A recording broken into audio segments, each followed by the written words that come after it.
ce moment-là, on va parler on va parler textualité, d'accord? Je pourrais dire, par exemple, quels sont les types de textes, hein? Donc, un texte pourrait être, si vous voulez, euh, informatif, descriptif, hein? Informatif, ça veut dire qu'il en apporte une information, et tous les textes sont informatifs. Un texte pourrait être, si vous voulez, descriptif. Ça veut dire j'utilise des moyens de description, tels que le verbe, les adverbes, les figures de style, les adjectifs qualificatifs. Hein, d'accord, les figures de style.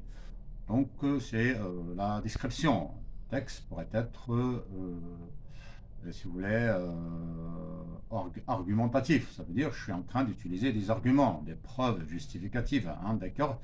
Un texte pourrait être, bien sûr, injonctif, hein, tel que un médecin, il vous prescrit une ordonnance. C'est une injonction. Si vous voulez, la gastronomie. Hein, vous avez les recettes. Hein, d'accord. Chumicha, Monsieur Bargache, donc tout ça, c'est la cuisine, c'est la gastronomie, donc ce sont des textes, si vous voulez, injonctifs. Hein, d'accord. Bien. Donc je reviens, si vous voulez, au genre de texte. Un genre de texte, un texte pourrait être, bien sûr, un roman, hein. Ça pourrait être de la poésie, ça pourrait être, si vous voulez, une nouvelle, hein. Ça pourrait être un essai, hein, ça pourrait être, si vous voulez, un récit, hein, d'accord, un roman, hein, d'accord, bien, non, mais ce que je vais, si vous voulez, ça c'était, si vous voulez, une petite introduction. Alors, je reviens ici au registre de texte et le registre de langue. Les registres de texte, bien. Donc, dans un registre de texte, ça veut dire c'est la redondance, hein, dans un texte, d'accord, il vise à faire éprouver des sentiments variés, hein, les principaux registres. Donc, nous avons le comique. Donc comique, quand je dis comique, ça veut dire c'est la comédie, hein, c'est faire rire, hein, d'accord, bourgeois, gentilhomme, hein, donc c'est une comédie, hein, de, si vous voulez, dramaturge, je prends dramaturge français, hein, c'est Jean-Baptiste Poquelin, d'accord, nommé Molière, on dit la langue de Molière, la langue française, hein, d'accord. Donc c'est Monsieur Jourdain, bien sûr, dans Le Bourgeois Gentilhomme, qui est devenu ridicule en faisant venir, bien sûr, tous les professeurs du monde pour apprendre, si vous voulez, les habitudes de la seigneurie, mais il est toujours ridicule. Donc c'est le rire, il est dans la risée. On pourrait utiliser, si vous voulez, le comique avec des mots, hein, une répétition avec deux mots, comique de situation, d'accord, comique de caractère, hein, quelqu'un bien sûr qui fait rire avec ses cas. Les procédés comiques, on a, si vous voulez, les effets de rupture, d'accord, pour arrêter, pour faire rire, de décalage, d'accord, de surprise, d'accord, d'exagération, de répétition, des quiproquos, hein, d'accord, demander à quelqu'un de vous apporter une clé, il vous apporte, je sais pas moi, une moto, ou bien, je sais pas moi, un aspirateur. Donc, ça fait rire. Et les jeux, bien sûr, de deux mots. Donc, nous sommes toujours dans le comique. L'humour aussi, d'accord, c'est aussi un procédé avec bien sûr la parodie, l'imitation, d'accord, un moyen, si vous voulez, de comédie. Alors, on passe maintenant à la satire, d'accord, satirique ou bien humoristique, d'accord. L'humour pourrait être utilisé bien sûr dans la comédie et même dans dans la dénonciation, d'accord. Mais le tout, c'est pour rire, pour, si vous voulez, corriger, pour redresser certaines situations. Donc, je dis le registre satirique ou bien humoristique. Donc, on ridiculise quelqu'un pour faire rire, bien sûr, les autres. D'accord. Un autre procédé, troisième registre, c'est le registre tragique.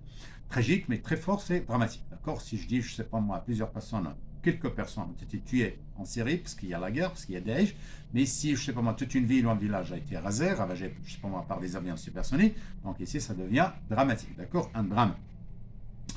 Alors, chez les Indiens, la population indienne a été, si vous voulez, écrasée par les Européens. Seule une petite réserve restée. Donc ici, on parle d'un drame, hein. C'est très tragique, hein. D'accord. Donc on utilise bien sûr comme figure de style les antithèses, les oppositions, hein, dans Roméo et Juliette. Hein, d'accord. Ici, c'est un drame. D'accord. Rodrigue et Chimène. D'accord. Rodrigue a tué le père de Chimène. Et c'est, si vous voulez, alors, je disais, comme quatrième registre, nous avons le registre lyrique.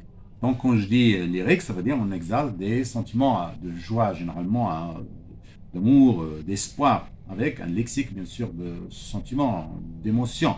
J'utilise, bien sûr, comme figure de style, les hyperboles, les interjections. D'accord? Cinquième registre, si vous voulez, de texte.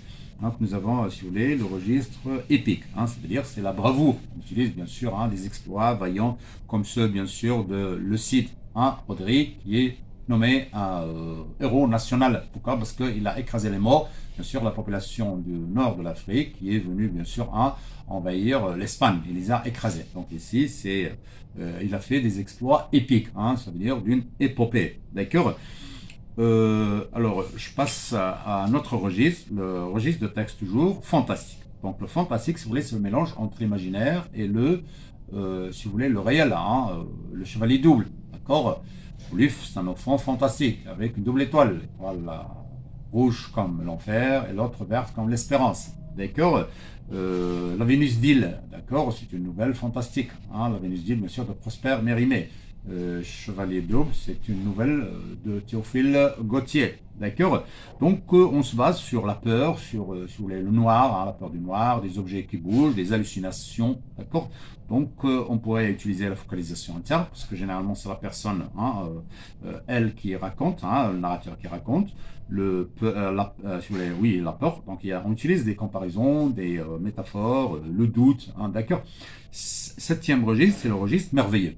Donc ici, c'est comme Alice au pays des merveilles. C'est comme, si vous voulez, le chapitre 18 dans Candide de Voltaire. Donc ici, c'est un pays purement merveilleux où on n'a pas besoin de monnaie, on n'a pas besoin de juge, on n'a pas besoin de prison. Donc c'est un paradis. Vous voulez, un endroit paradisiaque. Donc ici, c'est le merveilleux. Huitième registre, c'est le registre Pauline. Si vous voulez, IGJ. Ça veut dire pas de respect dans la discussion. C'est comme Al Jazeera, deux personnes qui sont en train de parler, puis l'inverse, un vers sur l'autre. Il n'y a aucun respect, donc c'est le registre Pauline. Puis, neuvième registre, c'est le registre pathétique. Pathétique, ça veut dire, c'est des lamentations, des pleurs, ça fait pleurer, c'est touchant, d'accord, c'est traumatisant. Donc ça fait pleurer, d'accord. Un mendiant, je sais pas moi, que le monde, c'est petite fille qui pleure, c'est lamentable, c'est pathétique. Puis, comme dixième registre, d'accord, de texte, on a empirique. Empirique, ça veut dire basé sur l'expérience. Un prof dans un labo, il est en train, si vous voulez, d'écrire, d'énumérer, de faire des expériences, de transphasement, etc. Donc, c'est un registre empirique. Puis, 11, un registre réaliste. Donc, ici, purement réaliste, donc c'est la réalité, d'accord, comme au champ, d'accord, de Guy de Maupassant. Puis le registre oratoire. Oratoire, ça veut dire, il y a quelqu'un qui est un rhéteur, et il a l'art de parler, l'art de persuader, si vous voulez, style persuasif, de conviction, l'art de convaincre les autres. C'est comme l'exemple, si vous voulez, de Gorgias, le rhéteur sicilien qui est parti de la Sicile vers Athènes, pour, si vous voulez, essayer de défendre une certaine catégorie qui a été lésée dans sa terre. Pour 2 ans, il est allé, il est resté pendant 5 ans. Bon.